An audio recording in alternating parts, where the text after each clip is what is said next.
Hello and welcome to the second of our conversation series of interviews, a collaboration between Into Creative and Scots Whay Hae. My name's Braidwood and today I'm joined by writer Gillian Shirreffs. Hello Gillian. Hi there, Alistair.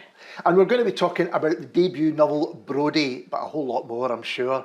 So first of all, describe Brodie to listeners because it's an unusual premise.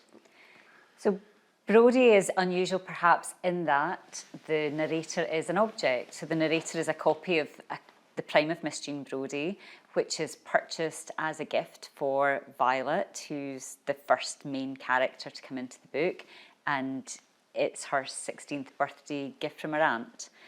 And Brodie the book becomes Brodie the narrator and tells the story not only of Violet, but then it moves through hands over a 30-year period and tells the story of each of the lives into which it enters. So how did you come up with the idea of having this kind of static narrator, if you like? So it happened, I think, 16 years ago when I had a large episode that I ended up being diagnosed with MS.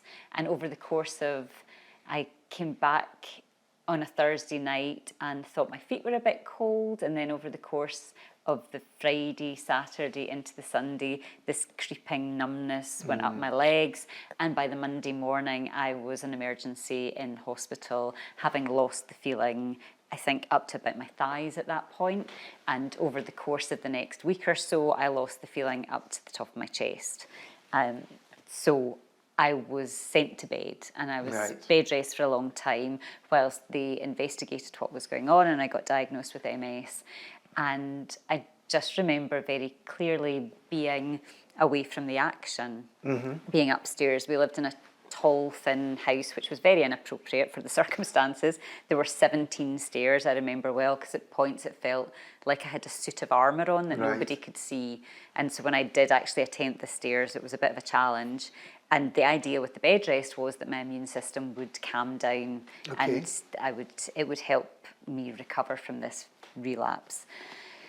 So people would come and visit me though, because that Thursday I had been at school and I was a teacher at the time and appeared completely normal. I'd gone into school on the Friday and just complained in the staff room about my feet being cold. So nobody imagined that on the Monday morning my classes would need to cover because I didn't show up because I was actually in the early hours in the hospital. So people, friends, family, colleagues would come and visit me up these 17 steep stairs, and they didn't know what to say, but who does? We don't get trained in what to say to people when they're sick and when they are very sick. So they would bring me flowers and they would say, I don't know what, they didn't know what they would say. So very short conversations, and then they would head downstairs and my husband, who's very sociable, would have them in the kitchen, would give them tea, coffee, whatever else. And it sounded like there was a party going on downstairs. And I had this idea, so even though I was as sick as that, I'm still thinking creatively because that's what I've done all my life. I'm thinking about stories and I'm thinking, wouldn't it be interesting to have a narrator who can't follow the action, who knows somewhat of what goes on, knows the characters because these characters were well known to me, these people, you know, and sometimes there would be very minor scandal in that I would know that there were people who didn't like one another who would end up in the kitchen together.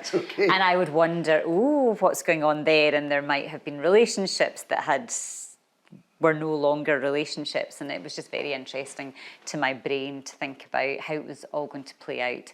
And so I had this idea that wouldn't it be interesting to have this very distant narrator who can't in any way control the action or influence the action, is just wondering about the action that's going on. And it took a long time with that episode I actually wrote quite a lot, because I was trapped in bed for weeks upon weeks, and I began writing poetry, and I'm not a poet, so it was completely ridiculous that I was writing poetry, but I just had all these words rattling about. I wasn't sleeping well, more to do with the physical sensations. And so I started writing, and I had a lot of nerve pain in my hands, but when I was typing, it was my laptop I was using, when I was typing, somehow I didn't notice the nerve pain quite so much. That's interesting. Yeah, so I just kept focusing on these words and trying to bend them to my will, because nothing else would bend to my will. So so these long, thin poems appeared that were very tightly crafted by someone who's not a poet. And then I ran out of the words for the poems, so I started writing short stories. And all the time thinking about this narrator or some kind of distant storyteller, but then short fiction didn't really call for it. So it was years later before I got to play with that idea in the form of Brodie. And sorry, because I think I went round the houses. No, that's absolutely. What's interesting for me there is the poems, you described them as long, thin poems. Was that on the page? Yes, long, thin, because I wouldn't tolerate more than 2 or 3 words per line on the page. Somehow they were forced into it. And it was also there was a lot of breathing space, because it felt like I needed a lot of space to process what was going on. But the poems were these tight things that occurred, and they're not terrible. They're very specific, but they're for a time and they're for me. They're not for anybody else. I'm thinking back to studying literature. You'll be making comments about the margins and the unsaid in these big margins and all sorts of things. Yes, and I think that's exactly what was going on. There was a lot that was unsaid, because there were many words that were rejected because they were just for me. So a lot of the space was maybe where I was inhabiting this space, and nobody else knew how to. You also described your house as a tall, thin house. It's so interesting. And it really was. It was an interesting thing. And once again, we live in a tall, thin house. It must be something that I do. And actually, so this is really going off the track, but a book that I think has influenced me is The Ballad of the Sad Cafe. Oh, I love it. I love it. And so there's something there about the narrator that I think the narrator is very strong in that text, and there's something at some point the narrator steps out of telling the story to say, and this is the point at which we'll talk about, and changes direction. But what reminded me there was, in the town that is imagined there's a tall, thin house, and somebody's head is looking round a tall, angled corner. And so I think there's something about that that's fascinating to me. But I also think there's a number of things that have influenced Brodie. But I think Carson McCullers in The Ballad of the Sad Cafe, that narrative voice has got some influence. That's really interesting. I haven't read it for a wee while, but I must go back and look at it. When people used to ask me, can you give me an example of a great short read, that's always the one I would go to. I just think it's amazing. But it's still quite a jump from what you've explained to make it a physical object, a book, rather than you could have had a person in your situation or similar situation who was static in that way, but you decided, no, this is going to be an object. Yeah, and that's interesting, because I didn't even think of doing that. So that is interesting to me. No, and I think I've always been fascinated by fairy tales. I'm a small child with a big imagination, which I think all small children have, so I'm not in any way unique in that. But I was really influenced by all of the fairy tales and stories that I read as a child. And I think often things would have voice that shouldn't have. Stones would have voice, trees would have voice, the wind would have voice. So I think partly it was because I enjoy playing. When I'm writing, I enjoy the act of playing. And so I think that's why I thought object. But you're right, then once I thought object, I didn't know which object it should be. And at one point I thought an umbrella, because I could imagine this handled, interesting umbrella that gets left in a cafe and then someone else picks it up. And I could imagine the movement, but it just wasn't right. And at some point, and I can't remember the moment it happened, I realised that a book made sense to me, because books are so important to me, and books are what change hands in my life. And so I could just really imagine a book that is very loved. That's the thing about an umbrella. Who really loves an umbrella unless it's pouring? Whereas books are very loved and are beloved, and I wanted my narrator to be beloved. So it just made a lot of sense.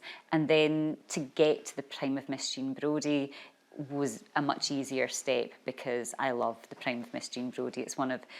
There are a number of books from my childhood that are very important, but that's one that I got given. Probably, I think I was 15, so it's very important age, I think, and so it felt Yeah. it had a big influence on me.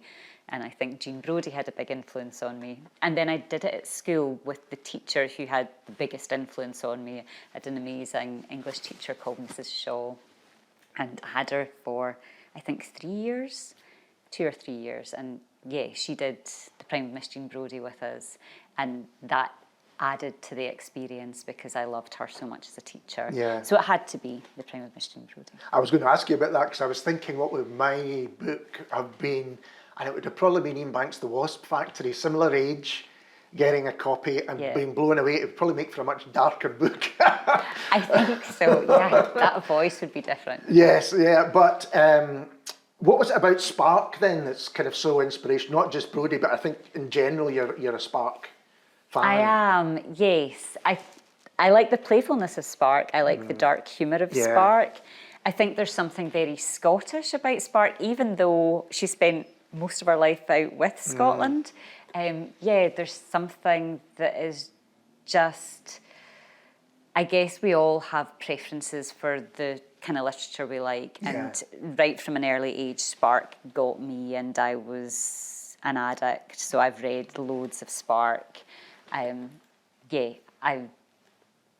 The Driver's Seat, for instance, I've also found very influential. And I think that narrator as well is such a strong voice there. I think there's almost an argument, and now I'm going to get into trouble, so maybe we'll cut this later. But I think there's almost an argument for a narrator being a character in some books. And I think Spark often does that, where the narrator inhabits a space that's as big as a character. Yeah. So I think I really enjoy that. I've said The Driver's Seat's probably my favourite Spark book for all those reasons. It's just such an unusual book. Again, it's a short book. But I think Brodie makes sense in so many ways in general because it's a book that a lot of people will have love for and identity for. And perhaps even, they've seen the film and they haven't read the book, but it's an identifiable book. Yes. Yeah, that's true. And I did think that is the kind of book that when I was young, somebody else a few years after you would have to do it for hire. Yeah. And so you would pass on the copy that you'd had, and I would be saying, don't lose that because my aunt gave me that. So I remember that need for books not to get lost, even though you put them out of your sight and you gave them to somebody else. And it also made sense to me because I don't think I go anywhere without a book in my bag. It is something that travels in that way. Going back to Muriel Spark, I just realised that you're absolutely right. She does seem like a particularly Scottish writer, even though she writes about and lived elsewhere. And I think the first story I read of hers would have been in a short story collection set in South Africa. I think that would have been right. So it's interesting that I often think she's not as celebrated in the pantheon of Scottish literature as maybe she should be. I don't know if you'd agree with that. I would agree with that. I think that people limit her to perhaps the Prime of Miss Jean Brodie, and it wouldn't be terrible to be limited. It wouldn't be terrible to be limited to the Prime of Miss Jean Brodie, but there's so much other than that, and I love her short stories. And actually, I think another big influence to Brodie that I didn't think about, I was partway through, so Brodie was part of a doctorate that we'll maybe get on and talk about that.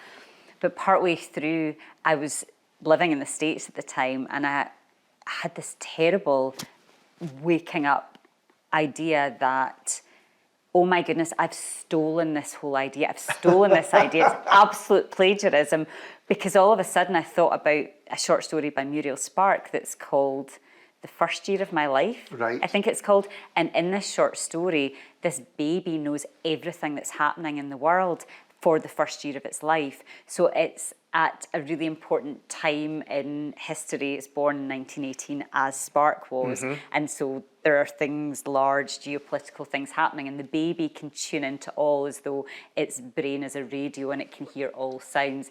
And then apparently, according to the short story, you lose that ability. And somehow all of a sudden I thought that's like Brodie shouldn't be able to hear things or know things, and is kind of omniscient in some ways, bizarrely.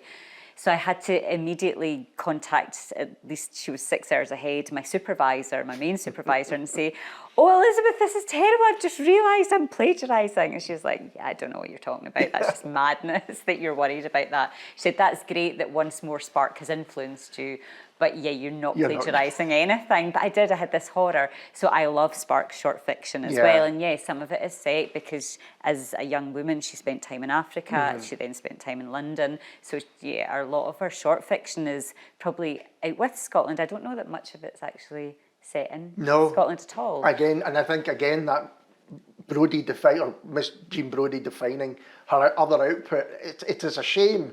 But as you say, if you're going to have something that stands as your kind of flagpole for your work, then it's not a bad one. No. And the book's in 6 parts with 6 different women. And I wondered, are they based on real people? Are they based on your own experiences, a mixture?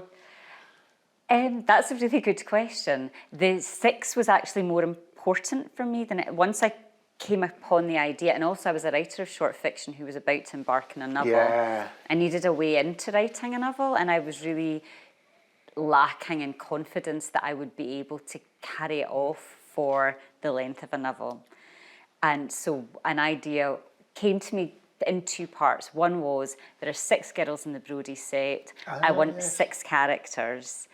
And I want them to be women then, because it's reflecting. And then I thought, oh, that's good. Because then what I can do is almost like have 6 sections. And therefore, I don't need to start by thinking this is the novel that I have to write. I could actually just focus on writing each of these 6 sections. So that's leaning into my love of short fiction.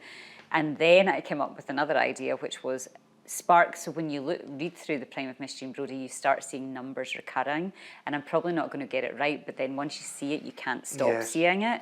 And there's 6 recurs a lot in The Prime of Miss Jean Brodie. There's 6 years between herself and Hugh in age, her lover. There's 6 years of the school. That's the 6 years that are important in the book. So there are a whole bunch of 6s in there. So I thought, right, so I'm going to do 6 chapters in each of my 6 sections, and we're just going to do this whole homage to Spark and her love of that repetition and love of numbers.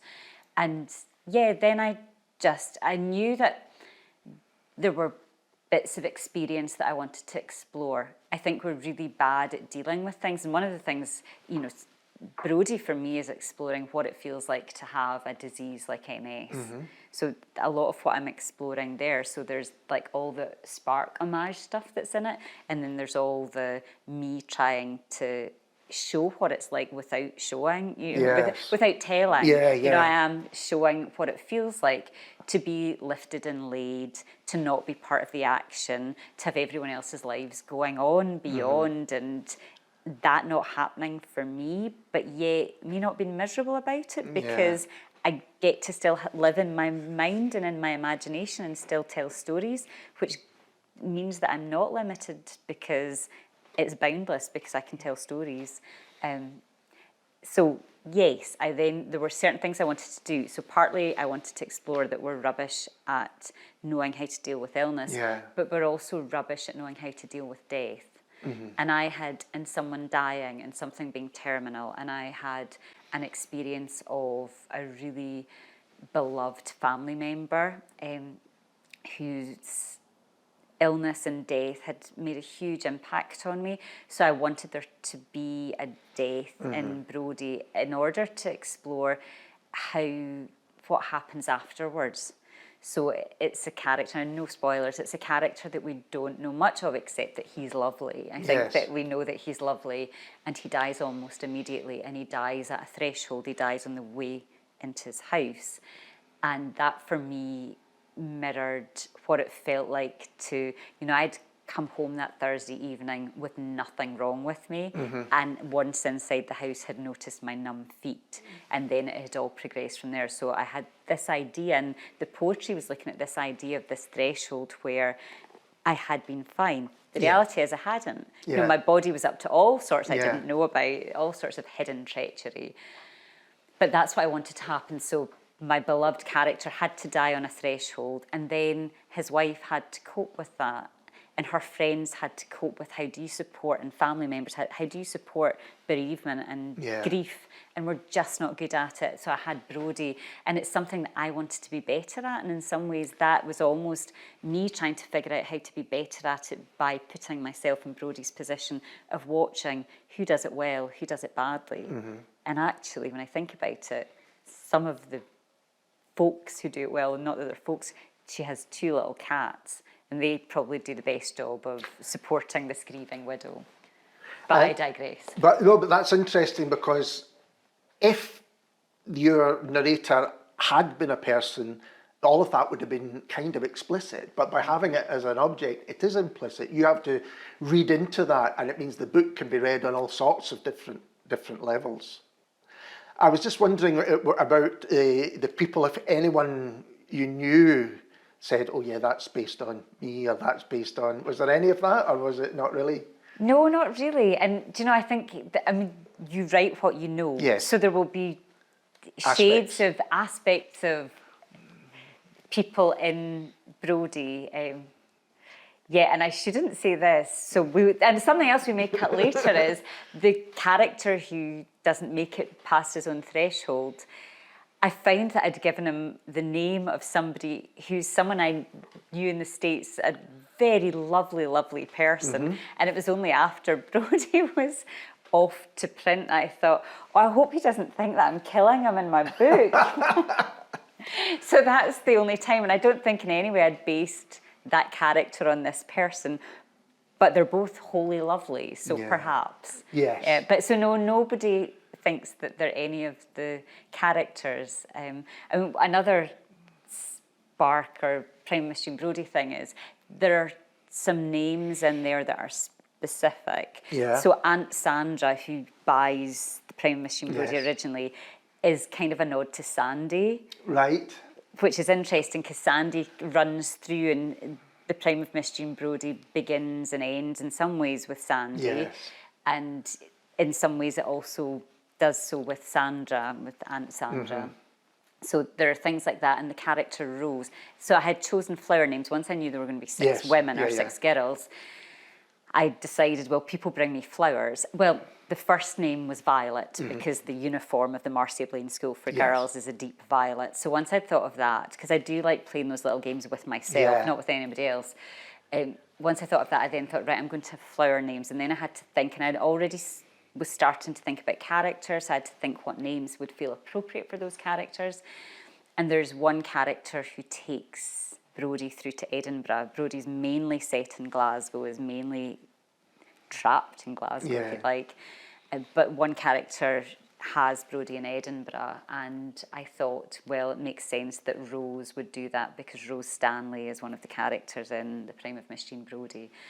And and I made Brodie's life even more constrained, I think. Even more constrained. Brodie spent some time in an attic, but I think Brodie's time in Edinburgh was more constrained, even more so. And Rose was the one character who did not read Brodie. Yes.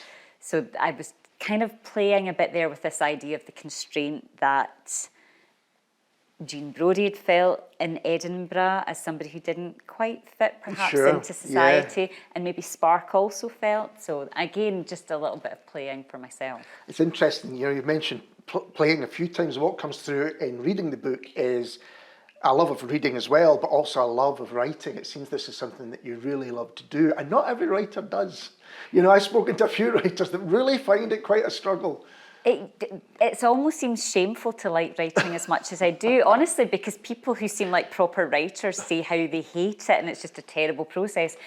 And I think, I love it. And actually something I don't know if we may or we may not come on to, but since writing Brodie, a couple of years ago I was diagnosed with breast cancer, and I went through a lot of chemotherapy, 22 sessions of chemotherapy. And I have lost my ability to write, which is just something that's so sad for me. I can write little bits and pieces, but I get up every day and I try to do the thing, and it just, one day it will come back, I know it will, but it's just, and it felt to me like that first cup of coffee in the morning, or the first glass of wine on a Friday night. That's how writing was for me. So it's a big sadness to me that it's not there at the moment. But I've still got loads of ideas going on, so it will come back, but I just need it to come back. Yeah. So is that like a writer's block, or is it something more, do you think, than that? It's a tiredness that's not lifted yet. Right. It's like I'm too tired to do it, so it's not that I don't have the ideas. And then, each day I might manage like 50 or 100 words, but they'll not be to do with the thing that I tried to do the 50 or 100 words the day before. So I've got so many projects on the go because I just can't break through that, and it's just because I'm tired, I think, as much as anything. Sure. So, and it's not that I only finished treatment at the end of December of 2022, and one of the drugs that I had then with that final infusion stays in your body for 8 months, I think. So I'm hoping that we're almost out of that, and I'll get back to my love of writing soon. But I'm glad that it seems like I love writing, because I love both reading and writing equally. Absolutely. And I was going to say, you said, proper writers. You are a proper writer. This is proof of it, you know. I think it does come across. When did you start? Did you always want to be I guess the love of books always comes first, but when did you decide, I don't just want to read these stories, I want to create my own? Was that from an early age? Yes, from being a small child. Right. We lived out by the Campsie Hills, for anybody who knows, out by the Campsie Hills. And we had a burn running out the back of our little house. And I would go down into the burn with a notepad, and I would write little stories from being a very small child. Wow. So I would either be reading or writing. I didn't often read down by the burn. I think I thought my books might get damaged. Yes. I read in the house. I wasn't an outdoor reader, but I was an outdoor writer, and that seemed like an adventure to go out and then to write and be inspired by nature, I think. So yeah, right from I was a small child, primary school child, and loved primary school also, because I think it almost, like, you were doing so much English, you were doing so much reading and writing, it was just perfect. Yeah, so I really loved it, and I had a teacher that was really, actually the acknowledgements at the beginning, I begin by acknowledging teachers. Yes. Because I think those people have influenced me so much, and there are certain teachers who did that in particular. And I had one for 3 years in primary school who was very influential. And yeah, just helped spark that imagination, helped with the reading, helped with the writing. And then by primary 7, we had competitions through the library often. Right, okay. And there was the Strathkelvin essay competition, Right. which is quite a new prize. And we all had to sat in our primary 7 class, and we wrote stories. And somebody at some point had told me, my dad, I think, about a plane that had come down in the Campsies. Right. So I kind of muddled this up with some other story that I'd heard about Keir Hardie. So I decided that Keir Hardie was in the plane that came down in the Campsies. And much as it was called an essay competition, it was a short story competition. It was fiction you were writing. And I had the good people of Lennoxtown going up the Campsies and rescuing Keir Hardie. And lo and behold, I won the 1982 Strathkelvin essay competition. So I think that was the first time that my writing was read by people other than my school teacher. Yeah. And hopefully enjoyed. And so did you continue from there? Was that the beginning? Because what you're also moving into is your teenage years, which sometimes, with the best will in the world, things that you are really interested in can be aside as, you know, other things kind of take precedence. But did you reading and writing still stayed. I mean, I think I did all the fun things that the crazy young people of St Ninians were doing. Yeah. But I still, reading and writing. So my favourite class was English always. And that was where it was my meat and my drink. I still really enjoyed it. In fact, I stayed on 6th year, as most people did back then, I think. Yeah. So I had to do 6th year studies or whatever. So I did English 6th year studies, and you had to choose something to do a dissertation on. And I didn't know, but I got some. She was no longer my teacher, but I was influenced by the teacher who'd taught me through O grade, as it was back in the day, and higher, to look at the work of some women who'd been writing in the early 1900s. So Winifred Holtby and Vera Britton. Okay. So I was looking at the way in which their work was, their novels were a mirror into society and the changes in society at the time. They were really strong women writing about strong women. So I really enjoyed that. I wouldn't have known them though, so thankfully Mrs. Shaw had pointed me in their direction. Continuing the idea of writing and education, you've got a doctorate in creative writing from Glasgow Uni. Practically, how did that work? How did that help you get Brodie out into the world? So I think that actually the Lit that I did before that was really helpful because it has a big emphasis on reading. Right. And you read text that you would never imagine you would ever read. So it really pushes your reading, and there's a lot of close reading. So I think immersing myself in reading. It's one of the first things that was said when the induction for the MLit was great readers are great writers and great writers are great readers. Yeah. And I think that connection is very true. So I think having had that as the background to then a few years later doing the doctorate just really had honed my writing skills and writing abilities because I'd read so much not that long prior to it. And then with the doctorate itself, I wanted to explore, I mentioned already that I had this big episode of MS, and that's how I was diagnosed with MS when I was 36.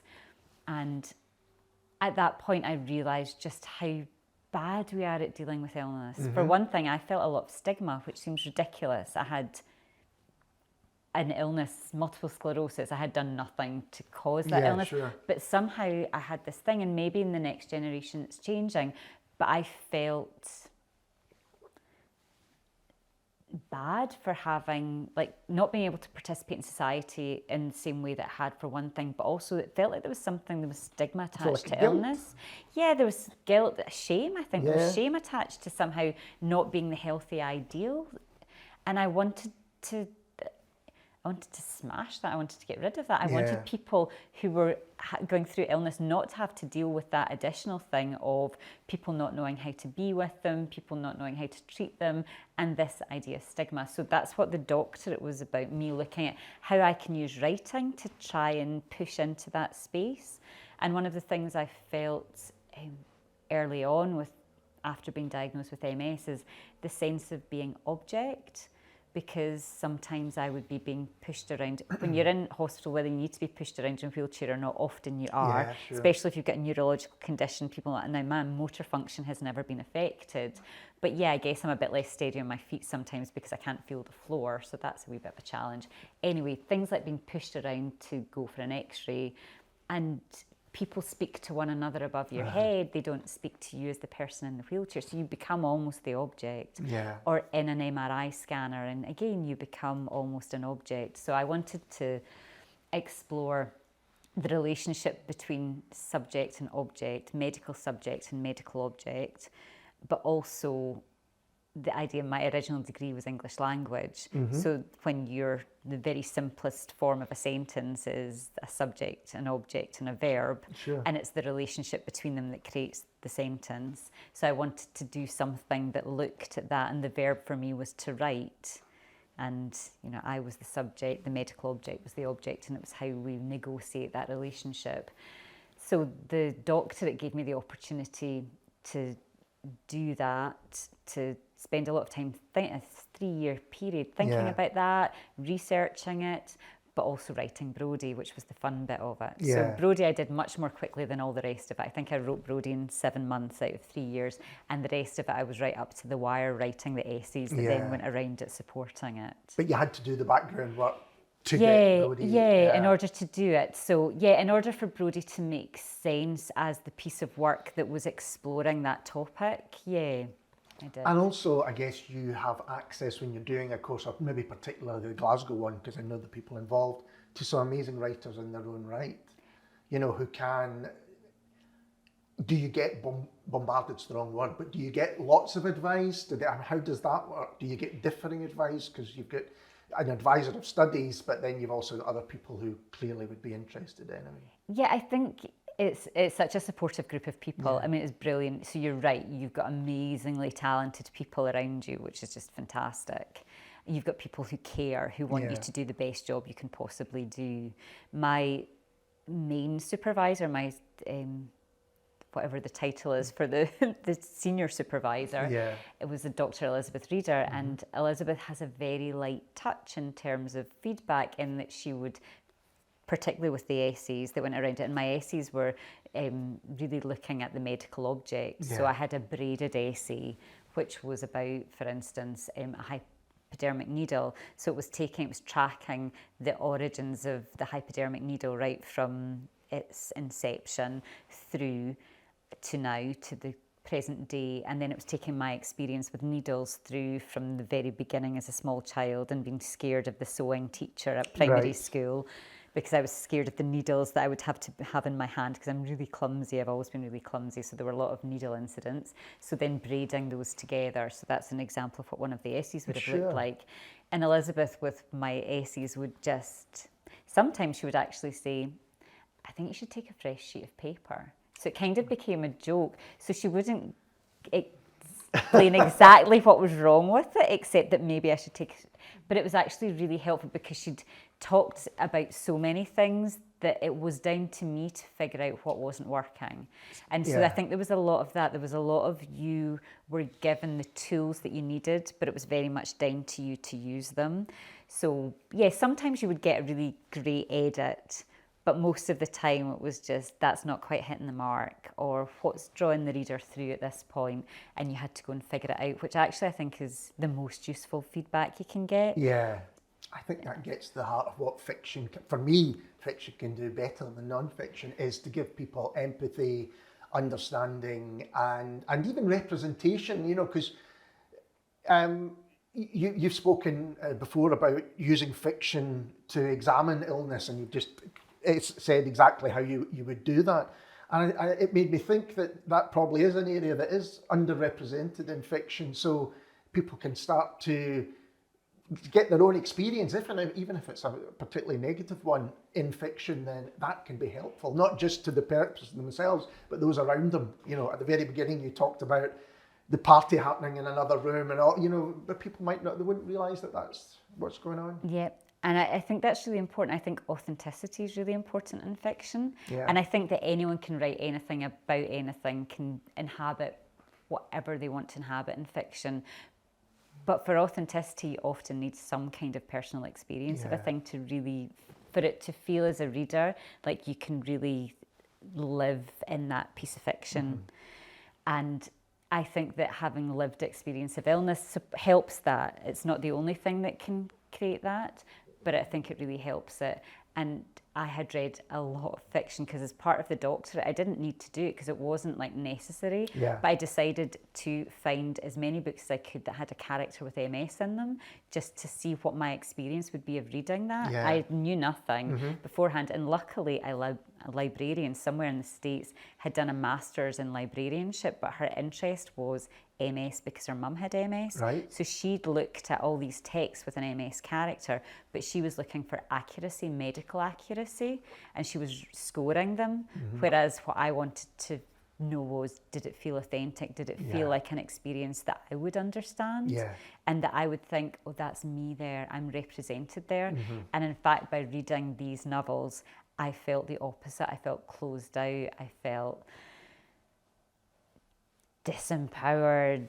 Really? Just because it wasn't me. Like this, the MS character was often a problem for the protagonist. So a mother would get MS, a child would get MS, in order that the protagonist could go on their journey with this added burden or difficulty.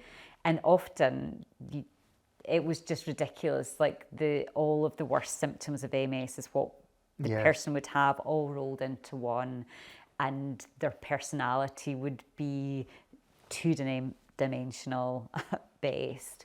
Yeah, so that kind of gave me a bit of oomph to make sure that, you know, so I wanted to be able to represent.